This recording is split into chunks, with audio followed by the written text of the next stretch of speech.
dua sobi kita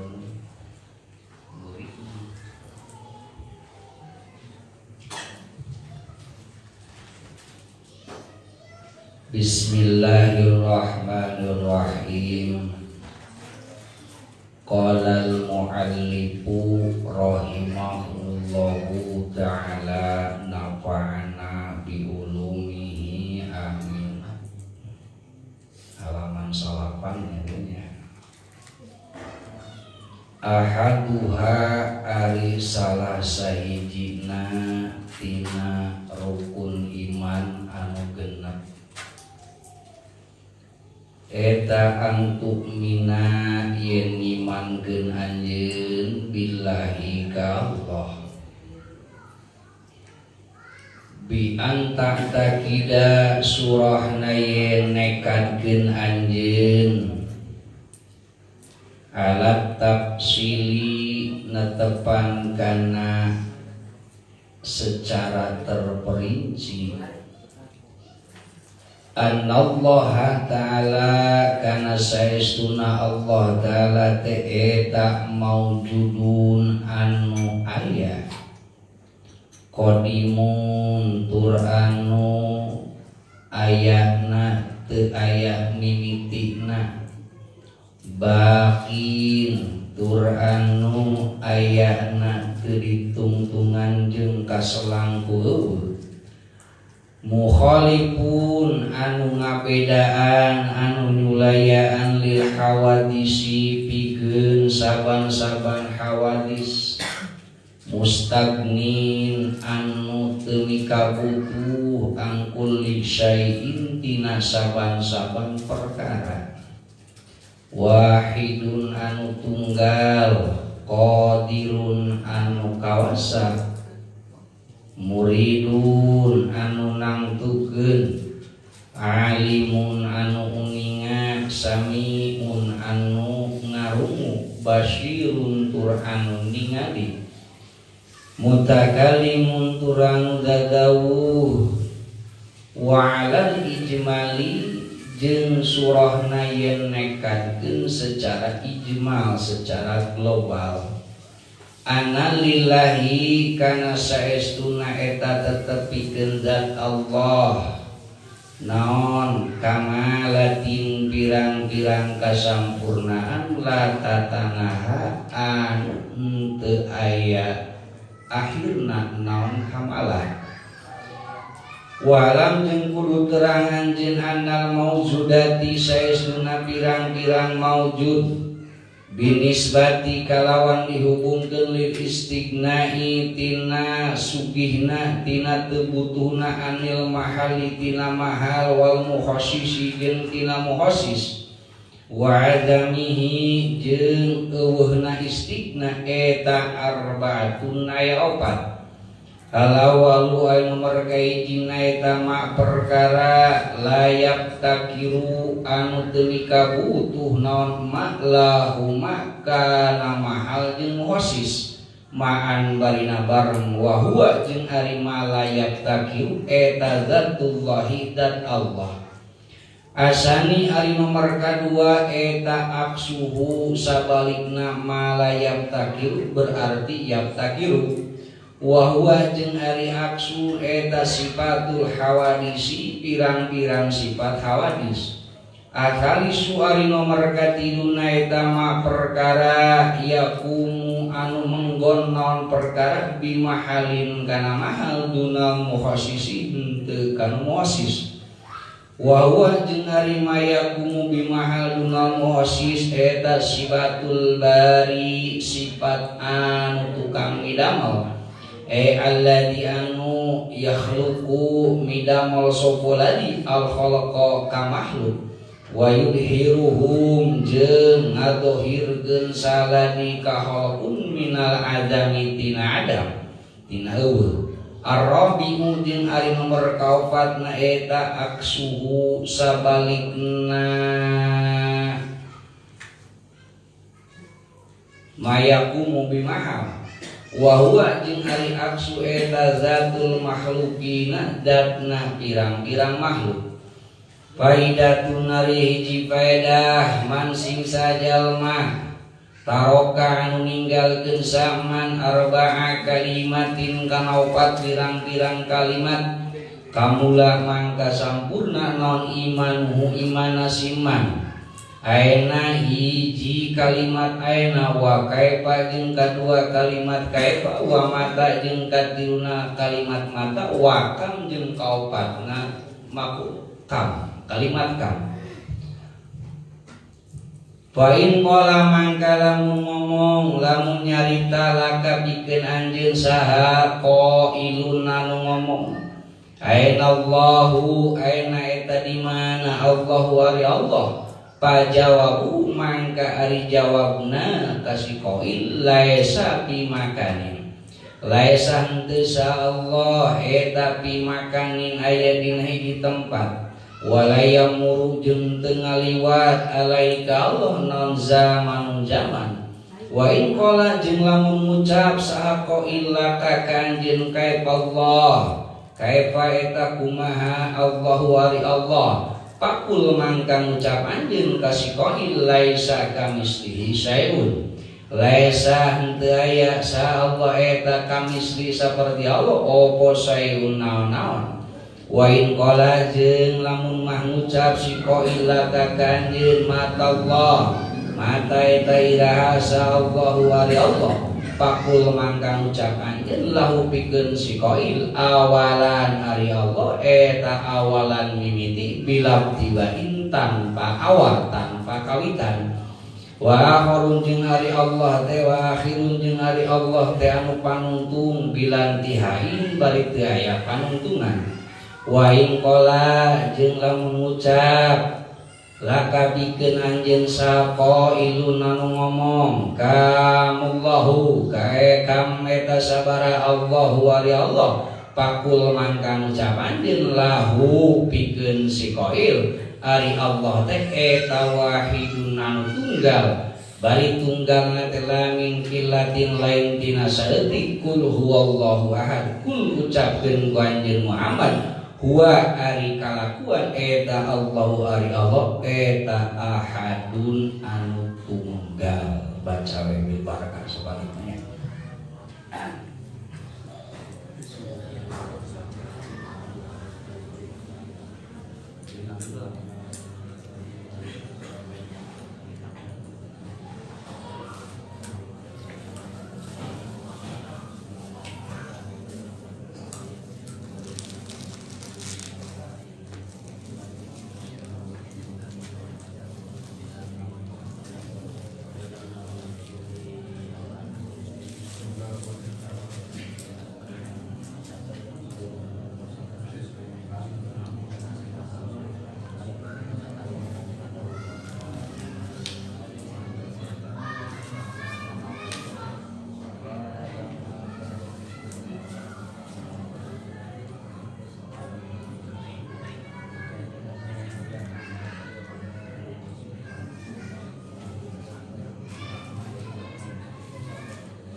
ahaduha ari nomor salah sahiji hatina sitah eta antuk mina hiji ngimankeun anjeun billahi terhadap Allah.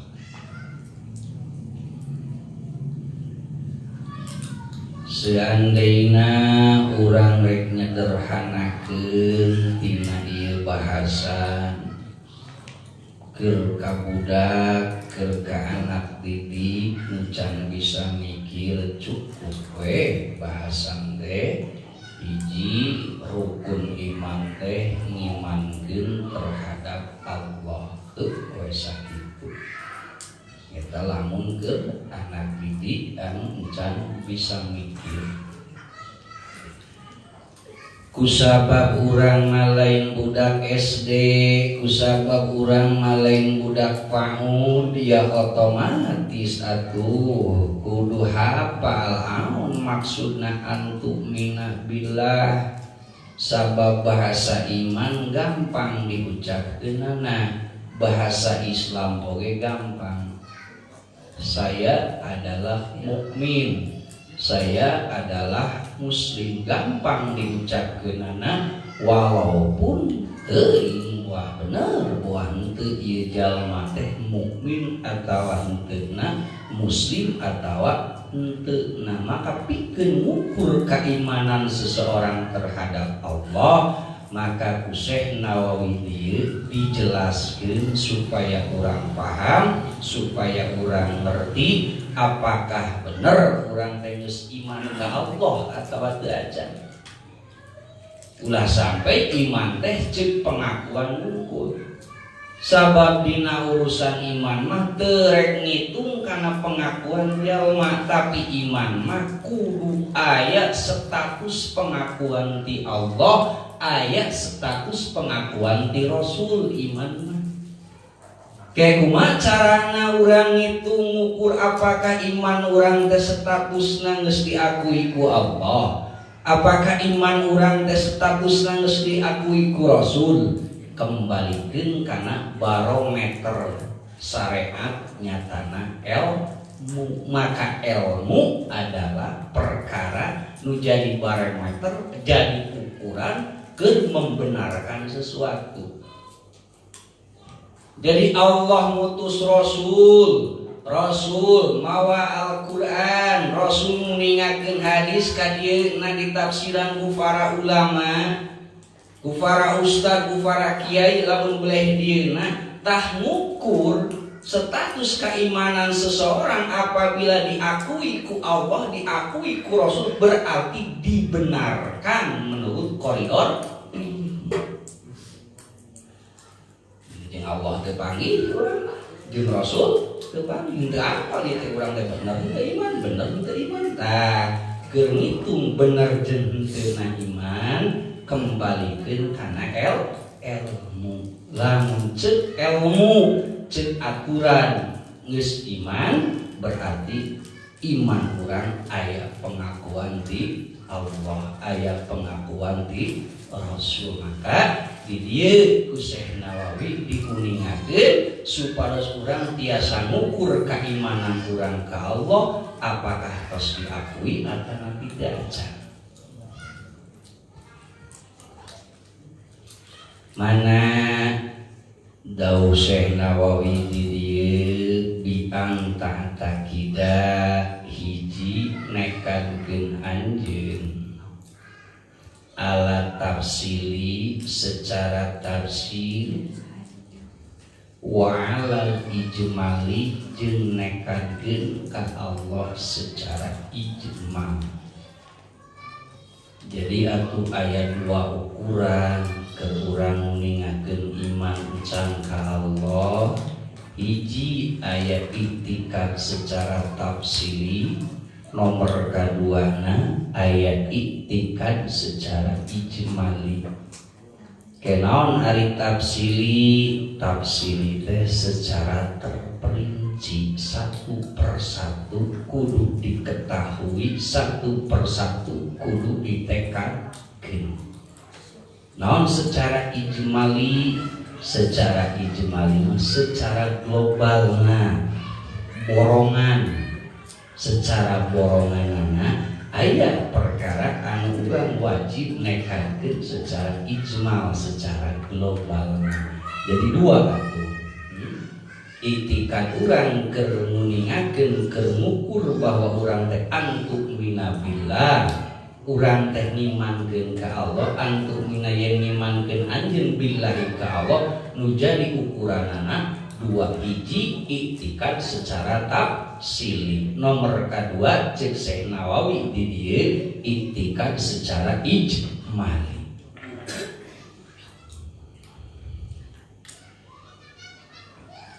Kumaha surahna iktikad secara tafsili teh? Annallaha ta'ala saestuna Allah ta'ala teh eta maujudun, Allah teh anu maujud. Dina harati tekadkeun dina manah urang sok sanajan urang teu kungsi panggih jeung Allah, sok sanajan urang teu kungsi ningali ka Allah, sok sanajan urang teu kungsi ngaragap ka Allah, tapi urang ngayakinkeun bahwa Allah teh maujud, Allah teh aya. Sabab ayana Allah mah lain aya bangsa hisi anu bisa kaidrok ku indra.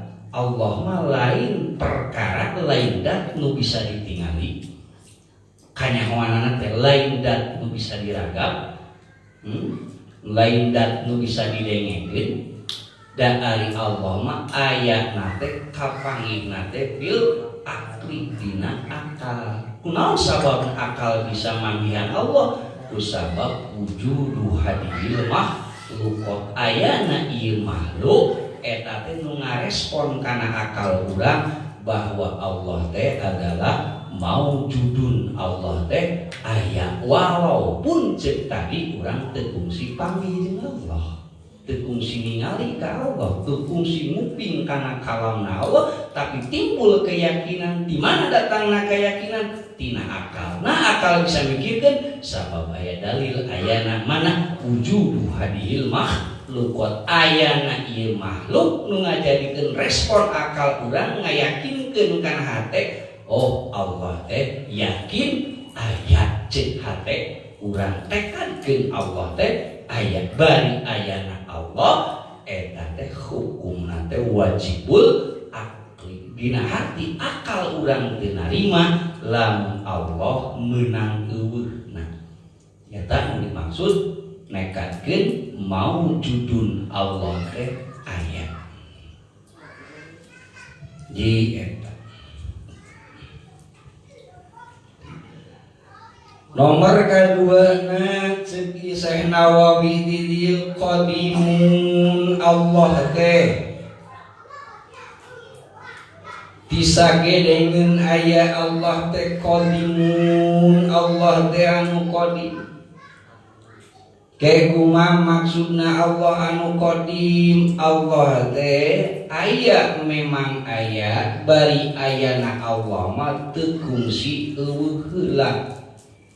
Allah mah aya, Allah teh bari ayana teh teu kungsi eueuh heula. Jadi Allah mah lain aya anu pernah eueuh heula, lain tina eueuh terus jadi aya. Tapi estuning dat Allah mah geus aya di tatanina, eta nu dimaksud qadim. Dua. Nomor katiluna cek Syekh Nawawi nu wajib kurang ditekadkeun pikeun ngukur keimanan urang ka Allah teh adalah baqin, Allah teh anu baqo. Kenaon maksudna Allah anu baqo? Allah baqo teh maksudna Allah memang aya, bari ayana Allah teh moal kaselang ku eueuh jeung moal dituntunan ku eueuh. Eta nu dimaksud Allah baqin, Allah teh anu baqo. Ari tadi mah qadim teh nya nganyatakeun Allah teh aya bari ayana Allah teu kungsi kaselang ku eueuh heula maka ayana Allah mah lain aya anu tina eueuh kana aya estuning tatarina geus aya qadim eta bakin bako kumaha bako teh Allah teh aya bari ayana teh teu pernah kaselang ku eueuh heula bari ayana Allah mah teu dituntungan ku estuning aya teh aya anu abadi abad aya anu salawas nah eta nu dimaksud bakin anu wajib kedah ditekadkeun ku urang pikeun nganyahokeun bahwa urang teh geus iman ka Allah tanpa nu dieu maka can kalebetkeun antuk mina billahi dan kalebetkeun iman ka Allah lawan kitu mah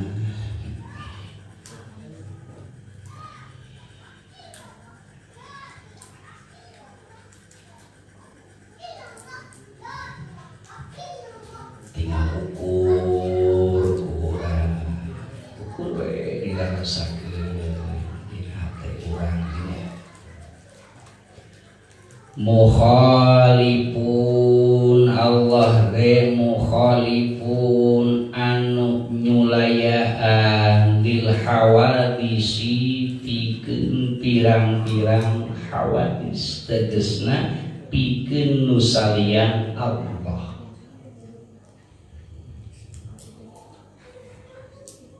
bahkan ayana mukhalifun lil hawadisi ieu mangrupikeun perkara anu banget pentingna ku urang diketahui bahkan aya panelmu pikeun nganyahokeun hawadis buktina pan ilmu makulat khusus bahasan ilmu makulat mah rek nganyatakeun zat-zat hawadis rek nganyatakeun sifat-sifat hawadis bahwa zat hawadis teh adalah jirim sifat hawadis teh adalah arad dicaritakeun dirinya ahwal-ahwal hawadis tina makulatul asrah 10 makulat teh leutik nya saeutik bahasana teh hingga lamun urang ngarti banget belajar karena etapan ilmu makulat maka dengan sendirinya urang nyaho karena kedudukan hawadis nyaho karena kedudukan hawadis lamun geus nyaho karena kedudukan hawadis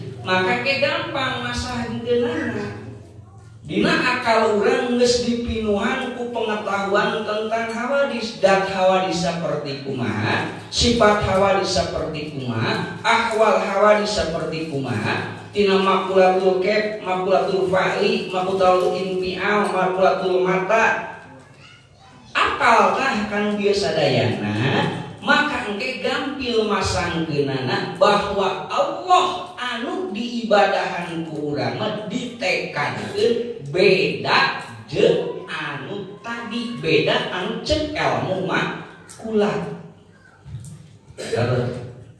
aya khusus pan ilmu makulat nu ngabahas tentang masalah hawadis jadi ieu alam teh hawadis teh kabagi dua johar jeung arad kabeh kasifatan kangaranan ku johar jeung arad tangke sabada urang ngarti bener kana ilmu hawadis nu ngabahas tentang hawadis nyatana pan ilmu makulat teh maka ke gampang nekadkeun ka Allah teh nekadkeun anu beda jeung anu kurang geus dipelajari sabab Allah mah mukhalifun lil hawadisi Allah mah teu aya titik persamaan jeung pirang-pirang hawadis Allah mah teu aya titik persamaan jeung pirang-pirang makhluk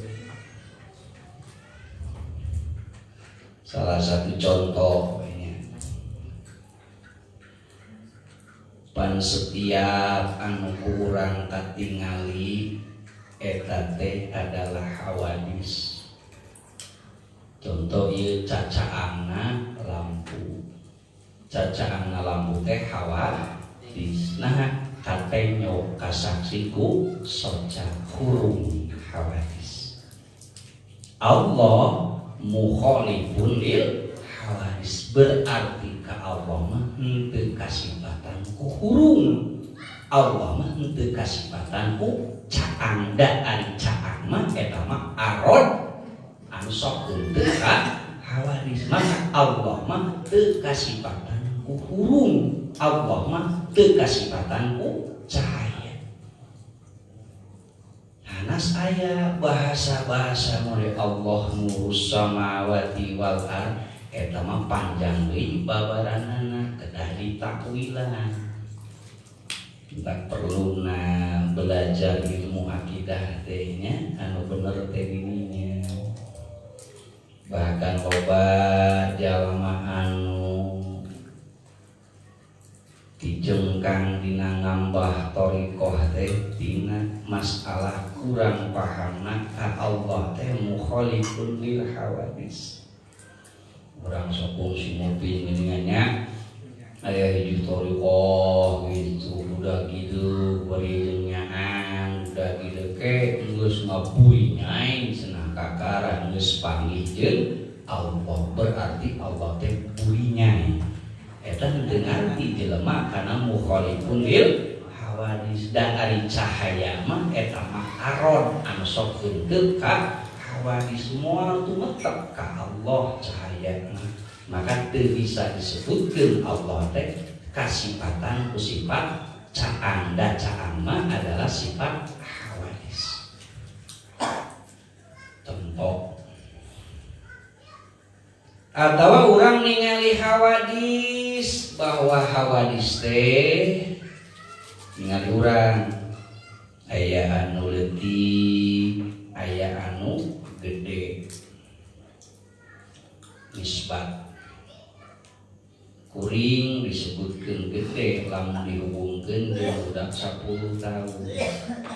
Budak 10 tahun berarti leutik lamun dihubungkeun jeung kuring. Ieu bisa disebutkeun leutik, bisa disebutkeun gede. Gede sok teh lamun dinisbatkeun jeung amrun nisbi ieu teh nya. Gede sok teh lamun dinisbatkeun jeung rokok gede keneh meja. Tapi lamun dinisbatkeun jeung masjid mah ieu gede keneh masjid leutik. Mata amrun nisbi kumaha perhitungan kumaha panyarendeanganna. Eta sifat hawadis. Katingali urang kasar. Allah mukhalifun lil hawadis. Oh berarti ka Allah mah tuh henteu aya istilah leutik, henteu aya istilah gede. Teu meunang urang nekatkeun Allah gede. Non sabab ari gede mah eta mah hawadis, sedengkeun Allah mukhalifun lil hawadis. Itu sebagian contoh. Mengingatkan kembali kan harus dipelajarinya dina masalah ilmu akidah. Alhamdulillah geus didaros di dieu kita sifat qudrat mentepatnya dina Fathul Majid. Ieu mah mengulang kembali sabab simkuring yakin rata-rata sok babari poho gitu. Maka diulangi deui bae. Bahkan ayana nekatkeun urang kana mukhalifun lil hawadis diantawis perkara anu banget penting dina masalah urusan agama, dina masalah urusan akidah urang. Nah, sabab jalma anu ngarti kana masalah Allah mukhalifun lil hawadis insya Allah bakal salamet tina dua fitnah anu kacidah gedena. Hiji fitnah di dunia, nomor kedua salamet tina fitnah di akhirat. Urang ngerti ya kana mukhalafah lil hawadis kalawan ngarti sanyatana dina harti malakat ngajiwaraga ngartina hate urang ngayakinkeun sayakin-yakinna bahwa Allah mukhalifun lil hawadis sehingga henteu aya satu ruang pun anu tersisa tina keyakinan urang iwal dipinuhan hate urang teh ku yakin Allah teh mukhalifun lil hawadis maka bakal salamet gitu tina dua fitnah hiji fitnah di dunia nomor kedua fitnah di akhirat. Kemana fitnah di dunia orang pada maklum pada hafal bahwa kejaga sebelum alam dunia ditutup dianggeuskeun ku Allah, Allah bakal nguji pirang-pirang umat manusia teh ku dikaluarkeunana ku Allah hiji makhluk nu dingaranan Dajjal teh. Nujuk sapalih keterangan bahwa ayana Dajjal teh jangkungna aya 80 dira 80 siku. Lebarna Dajjal teh aya 30 siku. Berarti jangkung sekitar 40 meter, lebarna sekitar 15 meter. Lega tarangna Dajjal 2 diro 2 siku. Lamun sasiku kurang hitung setengah meter berarti lega tarangna Dajjal teh sa meter. Panonna hiji Dajjal teh nu kencana petet aya nu katuungkul. Terus di luhurna antara dua panon teh aya tulisan kafirun di dieuna teh Dajjal teh. Setiap jalma mukmin bakal ningali ka si Dajjal sanajan nu teu bisa maca oge apaleun bahwa teh tulisan kafir. Hebatna si Dajjal sacidu mertu saucap nyata. Ciri hebatna kumaha? Ieu makhluk saalam dunia ieu nu salamet tina fitnah Dajjal teh dina sapalih keterangan diuningakeun ukur 18.000 jelema. Bayangkeun di Indonesia unggul penduduk nu hampir 300 juta lebih can di benua sejen, can di negara sejen.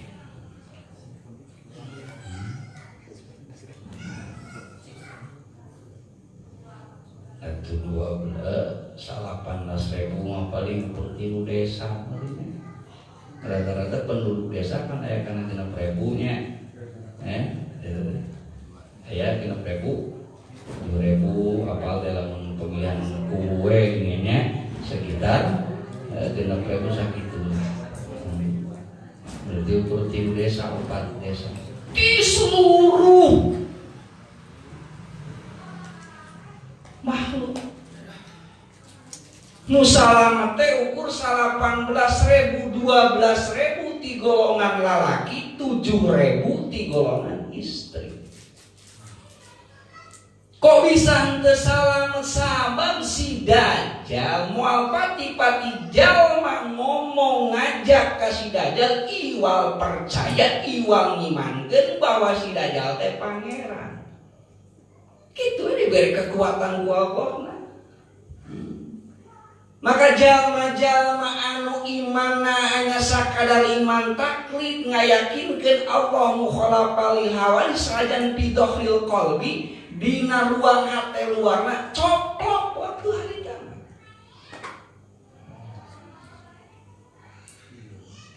Kasirep ku omongan si Dajjal. Maka jalma nu salamet nu 12.000 ti golongan lalaki, 7.000 ti awewe teh jalma-jalma anu betul-betul ngarti dina masalah sifat mukhalafah lil hawas bari ngartina teh malakatun fin nafsi. Jadi malakat ngajiwaraga seolah-olah seperti amis jeung gulana nu teu bisa dipisahkeun tina hatena eta jalma dina itikadna teh maka teka pangaruhan, teka hipnotis, teka ajakan, teka sirap ku ajakan si dajjal. Tapi nah paling gede di alam dunia teh tak kurang kosong geningannya dina tasawuf sok didoaan kurang bangun fitnatil masyhid siapa butuh atuh nyaman teu kabayang ting di Indonesia ya 10 urang ting 5 urang lamun di konsensuskeun jeung mukmin saalam dunia. Wallahu a'lam.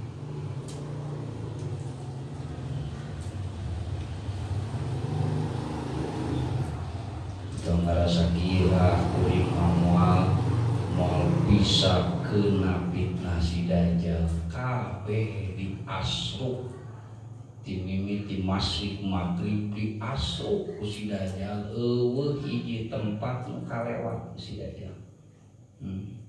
Kecuali sakali keterangan ningakeun nanti sekitaran Mekah teu bisa asup ka di si dajjal.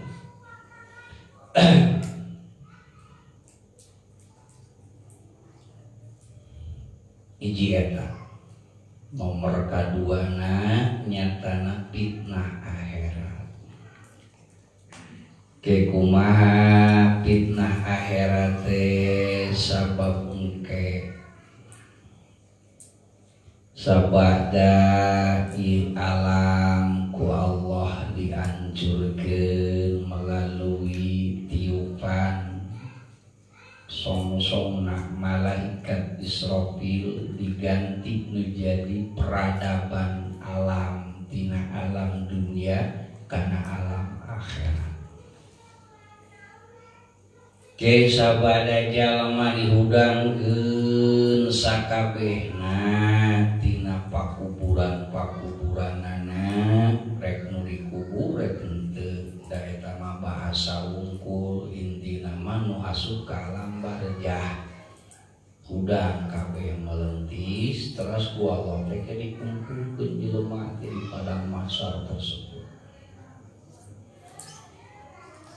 Terus saya pangandika wallahu a'lam eta hatib suara nu tanpa katingal teh teuing saha ngan kadenge ku seluruh penduduk mahsyar waktu harita ceuk eta anu nyarita teh anjeun ayeuna kudu neangan nu sok diibadahan ku anjeun sarta anjeun baris disatukangeun nu sok diibadahan ku anjeun.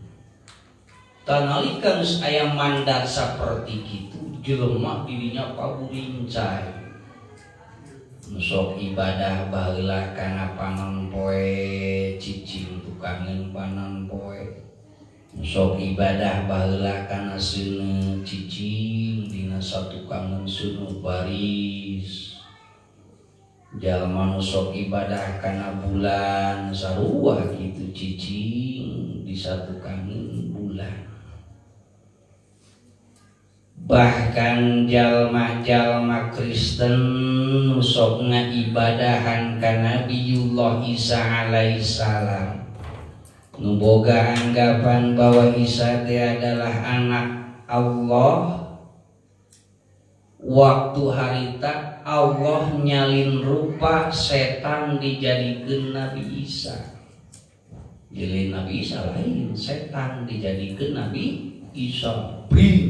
Sakabeh orang Kristen baik Kristen Protestan, Kristen Katolik ayat disatukankeun Nabi Isa. Orang Yahudi nu boga itikad bahwa Uzair teh anak Allah, Allah ge sami nyalin rupa ti hiji setan disalin rupa dirupakeun saperti Nabi Uzair alaihi salam. Tahu tinggal aya dirinya lingkungan umat nu teu kaditu ka dieu sariji we batur manggeus para panggih jeung diibadahanna ari umat eta mah cari cilik. Nah datang dari hati cek eta hati matang zuluna mencek urang naon nu di daraguan ku aranjeun kabeh pan paturus kada itu terus anu di ibadahan anjeun cari cing wae di dieu cek eta jalma anu ngaliwung teh na'budu fi dunya walam narah abdi sadaya ge di alam dunia teh sok ibadah ngan abdi ibadah di alam dunia ka ma'bud nu diibadahan ku abdi teh walam narahu abdi teu kungsi abdi sadaya ningali ka anu diibadah. Ya urang mah ibadah ka pangeran tapi kan pangeran teu bingung kayak di alam akhirat. Cek eta hati anjeun ibadah di alam dunia ka ma'bud bari ma'bud nu diibadah ku anjeun teh ku anjeun can kungsi ningali sumuhun can kungsi ningali. Ari anjeun apal kitu lamun ayeuna didohirkeun nu sok diibadahan ku anjeun di alam dunia apal insyaallah. Nah bisa apal pan can kungsi panggih cek tadi can kungsi ningali nah anjeun bisa apal. La syabihalahu cek eta golongan nu diibadahan ku abdi mah la syabiha eueuh anu nyarupaan sama-sama. Maka tidinya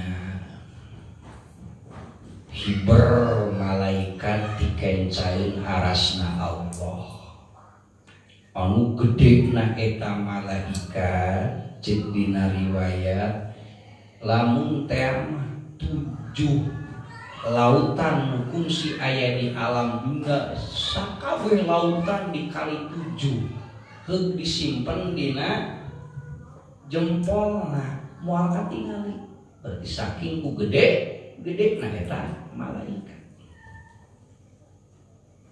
Cek eta malaikat teh ana rabbukum kaula pangeran aranjeun kabeh.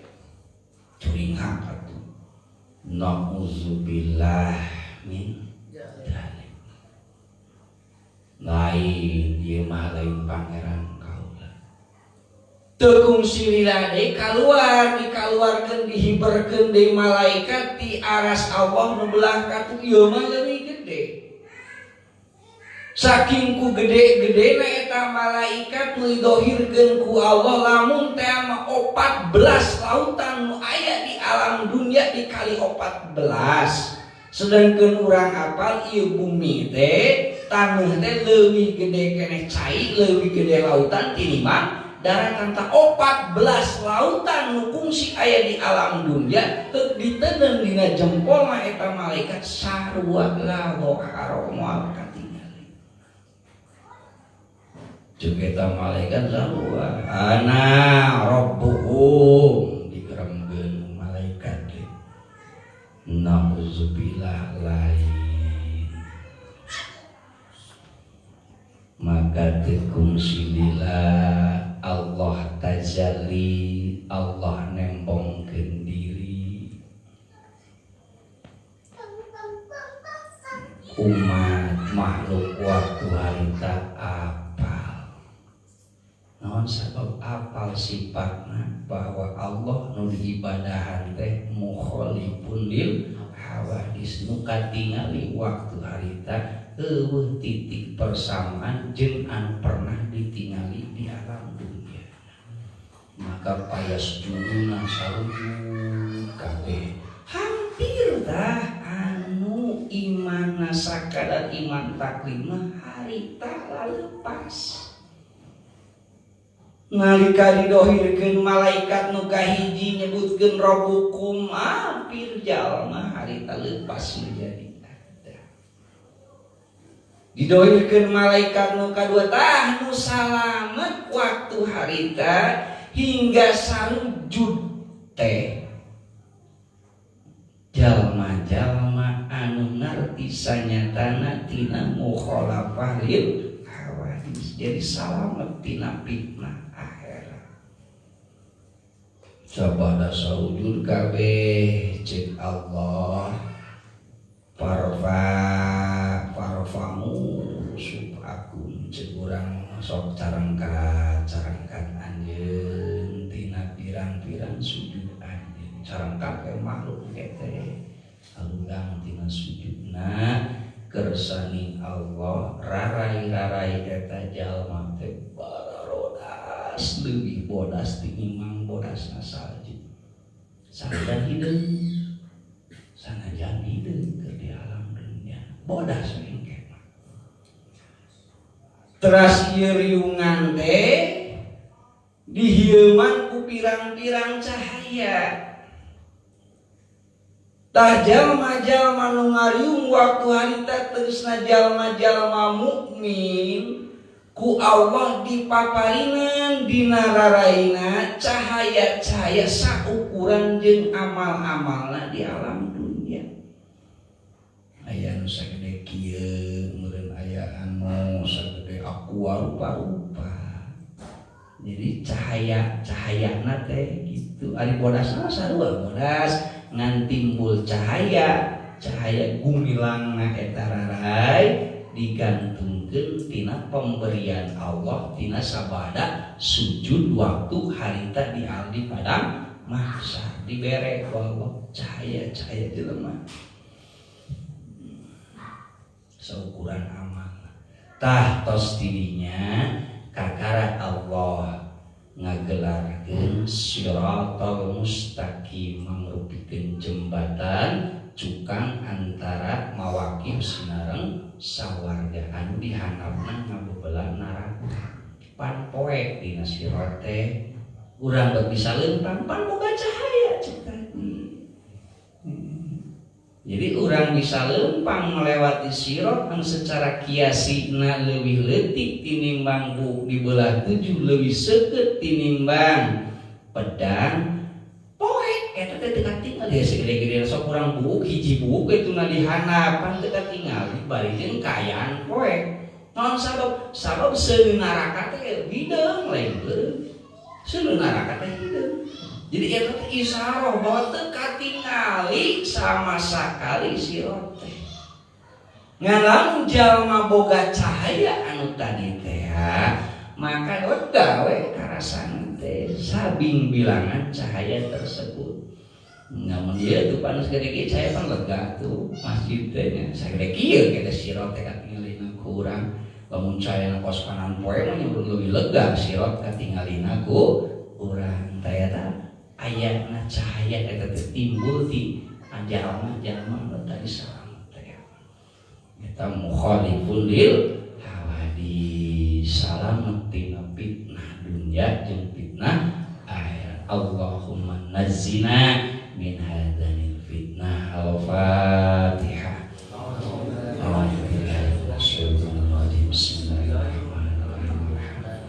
Ar-Rahmanir-Rahim Maliki yaumiddin iyyaka na'budu wa iyyaka nasta'in ihdinas siratal mustaqim siratal ladzina an'amta 'alaihim ghairil maghdubi 'alaihim waladdallin. Tiluta antum minabillah wujud opat urang ngayakinkeun wujudna Allah, ngayakinkeun qadimna Allah, ngayakinkeun baqona Allah, nu nembe yakinkeun ku urang Allah teh mukhalafah lil hawadis. Terus wong itenya saya sakadi bela sok baca sawian sasarangan tapi kan baik. Bismillahirrahmanirrahim. Ahaduha ari salah sahijina tina anu genep eta antuk mina yen ngimangkeun hanjeun billahi ka Allah bi anta takida surahna yen nekatkeun ala tafsili kasara rinci anallaha ta'ala kana saestuna Allah ta'ala eta maujudun anu wujud qadimun tur anu teu aya mimitina bakin turnu teu aya tungtung wujudna mukhalifun turnulayan lil hawadisi